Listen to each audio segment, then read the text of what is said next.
ముందుగా అందరికీ నమస్కారం. నవ్వు చూస్తున్న ప్రేక్షకులకు స్వాగతం సుస్వాగతం. ఈ వారం మాట్లాడుకుందాం మనం రోషన్ నటించినటువంటి మూవీ ఛాంపియన్ మూవీ చాలా అద్భుతంగా రన్ అవ్వడం జరుగుతుంది. మన స్టైల్లో మన రివ్యూ ఇవ్వడం జరుగుతుంది. ఈరోజు మీరు కనుక చూస్తే ఎలా ఉందో చూసి కామెంట్ రూపంలో కామెంట్ చేయండి. ఛాంపియన్ మూవీ శ్రీకాంత్ కొడుకు అయినటువంటి రోషన్ 4 years గ్యాప్ తీసుకొని చేయడం జరిగింది ఈ మూవీ.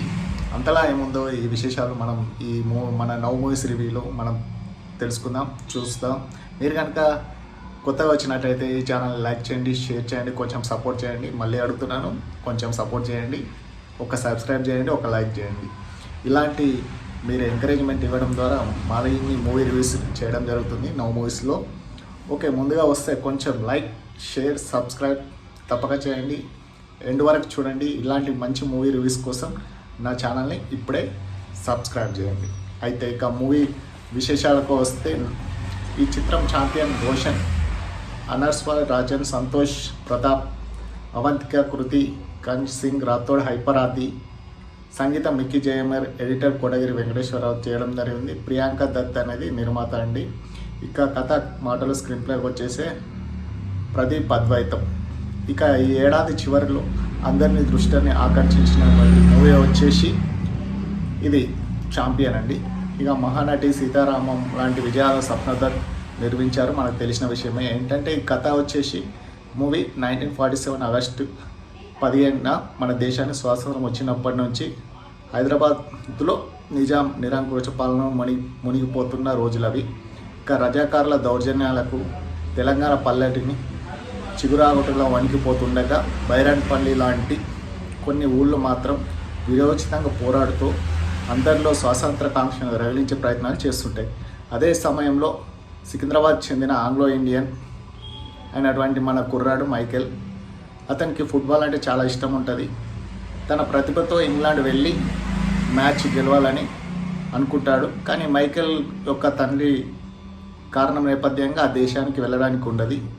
అందువలన ఇల్లీగల్ వెళ్ళాలనుకుంటాడు. ఇక ఈ నేపథ్యంతో సాగుతుంది మన మూవీ కథ. హైదరాబాద్ నుంచి బీదర్కు అలా వెళ్తూ మైకేల్ దారి తప్పి బైరాన్పల్లికి వెళ్ళడానికి కారణం ఏమిటి, యుద్ధం అంటే నచ్చని అతను ఆ ఊరి వాళ్ళతో రజాకారులపై కలిసి ఎలా పోరాడడం జరుగుతాడనేది కథ అండి. ఇక మూవీ విషయానికి వస్తే, బైరాన్పల్లి అప్పట్లో ఊరివాసులు సాధించినటువంటి స్ఫూర్తిదాయక పోరాటాన్ని ప్రాణత్యాగైన ఛాంపియన్ ఉద్వేగ మనసులకు హత్తుకునేలా తెరపై చూపించాడు దర్శకుడు.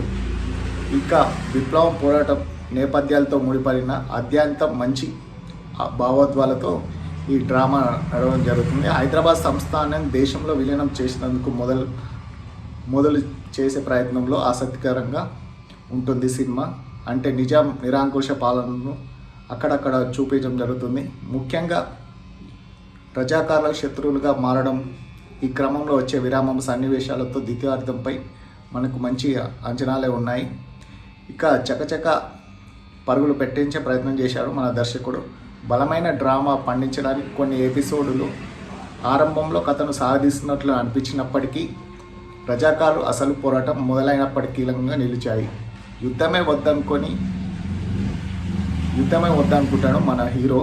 ఊరికి వదిలేసిపోతున్న హీరోకి సరైన సమయంలో అతడి నేపథ్యాన్ని గుర్తు చేసి పోరులోకి దింపిన సీన్ మనకు చాలా అట్రాక్షన్గా ఉంటుంది. హీరో బైరాన్పల్లి వాసులు చేసే ఫైట్లు అవన్నీ చాలా రోమాంచితంగానే ఉంటాయి. క్లైమాక్స్ సినిమాని ముగించిన తీరు ప్రేక్షకులను కదిలిస్తుంది.